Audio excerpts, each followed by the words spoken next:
नमस्कार दोस्तों, स्वागत है आपका हमारे YouTube चैनल एजुकेशन टाइम में। तो कल तक के लेक्चर में हमने बंगाली खाड़ी में गिरने वाली नदियों के बारे में पढ़ा था। ठीक, आज हम बात करेंगे अरब सागर में अपना जल गिराने वाली नदियों के बारे में। ठीक, अरब सागर में जल गिराने वाली नदियां बहुत तीव्रगामी नदियां होती हैं। ठीक, यह अपने मुहाने से और उद्गम स्थल से मुहाने के बीच की इनकी दूरी बहुत कम होती है, जैसे आप यहाँ देख सकते हैं। कुछ नदियां बड़ी हैं। ठीक, तो बात करते हैं अपन स्टार्टिंग से। अरब सागर में जल गिराने वाली नदियों का क्रम क्या है? लूनी, साबरमती, माही, नर्मदा, ताप्ती, मांडवी, ज्वारी, शरावती, गंगावेली, पेरियार और भरतपूजा।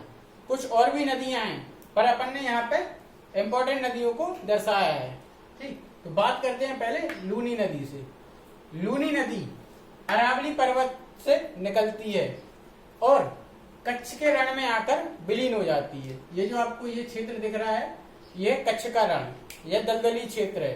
तो लूनी नदी अरावली पर्वत से निकलती है और कच्छ के रण में आकर विलीन हो जाती है। अब बात करते हैं साबरमती नदी की। तो साबरमती नदी राजस्थान के उदयपुर जिले से निकलती है। उदयपुर जिले के मेवाड़ से निकलती है। यहाँ पर है राजस्थान के उदयपुर जिला, यहाँ मेवाड़ से निकलती है और खंबात की खाड़ी में अपना जल गिराती है। ये जो आपको क्षेत्र दिख रहा है, ये खंबात की खाड़ी। तो खंबात की खाड़ी में अपना जल गिराती है। अब बात करते हैं अपन माही नदी की। माही नदी मध्य प्रदेश के विंध्य पर्वत श्रेणी से निकलती है। माही नदी कहाँ से निकलती है? ये जो यहाँ पे विंध्य पर्वत श्रेणी से निकलती है और यह कर्क रेखा को 2 बार काटती है। जो आपको डॉट डॉट दिख रहा है, ये लाइन, ये कर्क रेखा। माही नदी एकमात्र ऐसी नदी है जो कर्क रेखा को 2 बार काटती है। देखिए, एक बार यहाँ पे और दूसरी बार यहाँ पर कर्क रेखा को 2 बार काटती है माही नदी। ठीक, यह 3 राज्यों से होकर प्रभावित होती है। 3 राज्य कौन कौन से? मध्य प्रदेश, महाराष्ट्र और गुजरात। सॉरी, मध्य प्रदेश, राजस्थान और गुजरात। 3 राज्य, मध्य प्रदेश, राजस्थान और गुजरात। अब बात करते हैं अपन नर्मदा नदी की। अरब सागर में जल गिराने वाली सबसे प्रमुख नदी है अपनी नर्मदा। ठीक, नर्मदा नदी अरब सागर में जल गिराने वाली सबसे लंबी नदी है। ठीक है, और यह मैकाल पर्वत श्रेणी से के अमरकंटक की चोटी से निकलती है।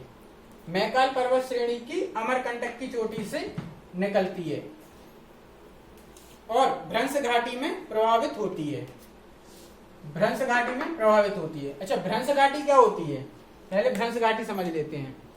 जब कोई पर्वतीय क्षेत्र, जैसे कोई एक पर्वत ये है और दूसरा पर्वत ये है, इसके अगर बीच में नदी प्रभावित हो, ठीक है, तो यह भ्रंश घाटी कहलाती है। मतलब 2 उठे क्षेत्र में एक निचला क्षेत्र भ्रंश घाटी कहलाती है और नर्मदा नदी भ्रंश घाटी में प्रभावित होती है। मतलब यहाँ की भूमि ऊंची है, यहाँ की भूमि ऊंची है, पर जहाँ पे नदी बह रही है वो बहुत निचला क्षेत्र है। इसको क्या कहेंगे अपन? भ्रंश घाटी। तो नर्मदा नदी भ्रंश घाटी में प्रभावित होती है। और भड़ौच के पास, यहाँ पर है भड़ौच, गुजरात का एक शहर है भड़ौच। भड़ौच के पास खंबात की खाड़ी में अपना जल गिराती है। ठीक, इसके दक्षिण में सतपुड़ा पर्वत श्रेणी है। ठीक है, ये आपको ब्लैक ब्लैक दिख रहा है, यह सतपुड़ा, नर्मदा नदी के दक्षिण में सतपुड़ा पर्वत श्रेणी है। ठीक, अब बात करते हैं पर ताप्ती नदी की। ताप्ती नदी महादेव की पहाड़ी से लगे बैतून के पठार से निकलती है। ठीक है, मतलब कहां से निकलती है? महादेव की पहाड़ी से लगे बैतून के पठार से। ठीक, बैतून के पठार से निकलती है और सतपुड़ा के दक्षिण में अपनी भ्रंश घाटी में प्रभावित होती है। जो आपको सतपुड़ा दिख रहा था, इसके उत्तर में नर्मदा नदी है अपनी और इसके दक्षिण में कौन सी है? ताप्ती नदी। नर्मदा और ताप्ती दोनों नदियां भ्रंश घाटी में प्रभावित होती हैं। अच्छा, एक नदी और थी जो बंगाली खाड़ी में गिर रही थी भ्रंश घाटी में। ठीक है, तो वो कौन सी थी अपनी? दामोदर। भारत की 3 नदियां भ्रंश घाटी में प्रभावित होती हैं, नर्मदा, ताप्ती और दामोदर। ठीक, ताप्ती नदी 3 राज्यों में से होकर गुजरती है। कौन कौन से? मध्य प्रदेश, महाराष्ट्र और गुजरात। ताप्ती नदी 3 राज्यों से होकर गुजरती है, मध्य प्रदेश, महाराष्ट्र और गुजरात। ठीक।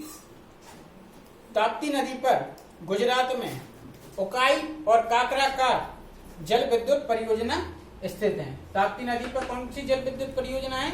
उकाई और काकराकार जल विद्युत परियोजना ताप्ती नदी पर गुजरात में स्थित है। ठीक। अब बात करते हैं अपन ये छोटी नदियों के बारे में। ठीक है। इन नदियों को अपन सहाद्री से अरब सागर में जल गिराने वाली नदियां भी कहते हैं। सहाद्री के सहारे मतलब ये नदियां बहुत ज्यादा तीव्रगामी होती हैं। तीव्रगामी मतलब जैसे यहां से निकली हैं और ये इस प्रकार से गिरती हैं, मतलब ज्यादा इनमें तीव्रता होती है। ठीक। इनके बारे में बात करते हैं। पहली नदी है अपनी मांडवी और ज्वारी। ये 2 नदियां गोवा में स्थित है। ठीक है। गोवा राज्य में स्थित है। गोवा राज्य में कौन सी है? मांडवी और ज्वारी, जिसमें से मांडवी नदी गोवा की राजधानी पणजी के तट पर स्थित है। ठीक है। मतलब गोवा की राजधानी पणजी मांडवी नदी के तट पर स्थित है। ठीक। अब बात करते हैं अपन शरावती और गंगावेली। ये 2 नदियां अपनी कर्नाटक राज्य में स्थित हैं। ठीक है। कर्नाटक राज्य में कौन सी है? शरावती और गंगावेली। शरावती नदी की खास बात यह है कि इस पर जोग या गरसोप्पा जलप्रपात स्थित है। ठीक है। जोग या गरसोप्पा या इसे अपन महात्मा गांधी जलप्रपात भी कहते हैं। ठीक है। जो शरावती नदी पर स्थित है। ठीक है। अब बात करते हैं अपन केरल की। केरल में कौन सी नदियां अपनी? पेरियार, भरतपुजा। ठीक है। तो केरल की सबसे लंबी नदी अपनी भरतपुजा और दूसरी सबसे लंबी नदी अपनी पेरियार, केरल की। ठीक। तो एक बार इनको और देख लेते हैं अपन। लूनी नदी कहां से निकल रही थी? अपनी अरावली पर्वत से निकल रही थी और कच्छ के रण में विलीन हो रही थी। ठीक। दूसरी थी अपनी साबरमती उदयपुर के मेवाड़ से निकल रही थी और खंबाती खाड़ी में विलीन हो रही थी। माही नदी विंध्य पर्वत श्रेणी से निकल रही थी और खंबाती खाड़ी में अपना जल गिरा रही थी। ठीक। अगली थी अपनी नर्मदा नदी अमरकंटक की चोटी से निकलती है और भड़ौच के पास अपना मुहाना बनाती है और भ्रंश घाटी में प्रवाहित होती है। अच्छा, नर्मदा नदी पर कपिलधारा जलप्रपात स्थित है जो कि जबलपुर में है। ठीक है। कपिलधारा जलप्रपात जबलपुर में। ठीक है। अब है ताप्ती महाद्वीप की पहाड़ी से लगे बैतूल के पठार से निकलती है और खंबाती खाड़ी में अपना जल गिराती है। ताप्ती नदी पर उकाई और काकराकार परियोजना स्थित है, विद्युत परियोजना। ठीक। मांडवी और ज्वारी ये गोवा में स्थित है।